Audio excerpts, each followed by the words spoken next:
The stage was set for the rematch between two top 5 teams in the state as the No. 5 CPU Stormin Pointers look to even the season series with the No. 1 Marion Indians. We start in the second quarter as Chloe Rice gets a shot to fall from Marion. Her teammate Ella Van Wilden scored a basket of her own with a 3-pointer to give Marion the 4-point advantage. However, the Stormin Pointers just kept coming in the tough road environment as Adriana Ketcher causes a turnover here. On the offensive end, CPU was led all night by Allie Woldridge, who became very familiar with the foul line.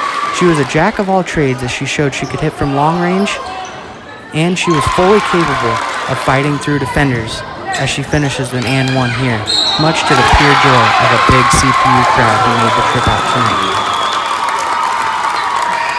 Tied at 48, Callan Fox made her second free throw attempt to give CPU the 1-point lead. However, on the ensuing possession, Chloe Rice brought the home crowd to their feet as she finished the layup while getting fouled. After making the first, Callan Fox could not get the second to fall as it rimmed out. Now with Marion leading by 1, Chloe Rice converted on both free throws to give the Indians the 53-50 lead. CPU had one more chance and they would have to go for the 3. After moving the ball around the perimeter, Adriana Ketcher got the last look at it, but she could not get the tough contested shot from the corner to fall as it barely rimmed out.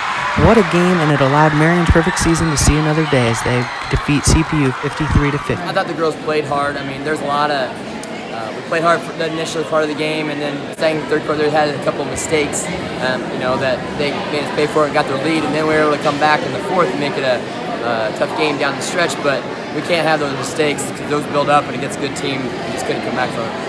Yeah, and then secondly, obviously you guys still got a couple more games in the regular season, but postseason's kind of getting closer towards the end here.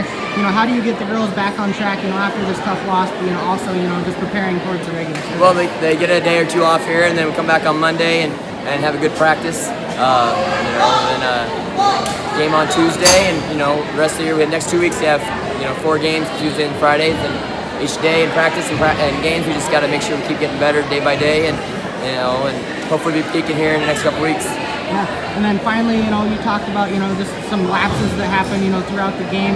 Is there one in particular, or a couple in particular that, kind of stand out that may have been, the difference in the game? Not one in particular. I mean, we've had our defensive rotation. They did a good job on that high ball screen, get that guard in the lane. We just had a hard time getting over there and contesting. We didn't adjust to that very well, so that was on me and staff and stuff. So we've got to do a better job and get ready for that in case we see someone else that does that or them again. And on the offensive side, when it got loud and stuff, we've got to make sure we communicate it. They can't just listen to me. It's one of those things that the girls on the floor have got to talk to each other, because you're not going to be able to hear. And, but that's fun because that means you're in a good atmosphere. Yeah. So we'll keep working on those things, and hopefully we're keep getting better. Allie, you had a really good game tonight, leading all scorers with 26 points.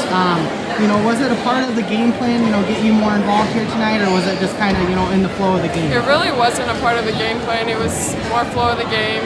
My teammates were setting screens right where I needed them and getting me the ball exactly where I needed it. And it was up to me to finish them, and it was up to Marion to foul me. So I shot a lot of free throws tonight.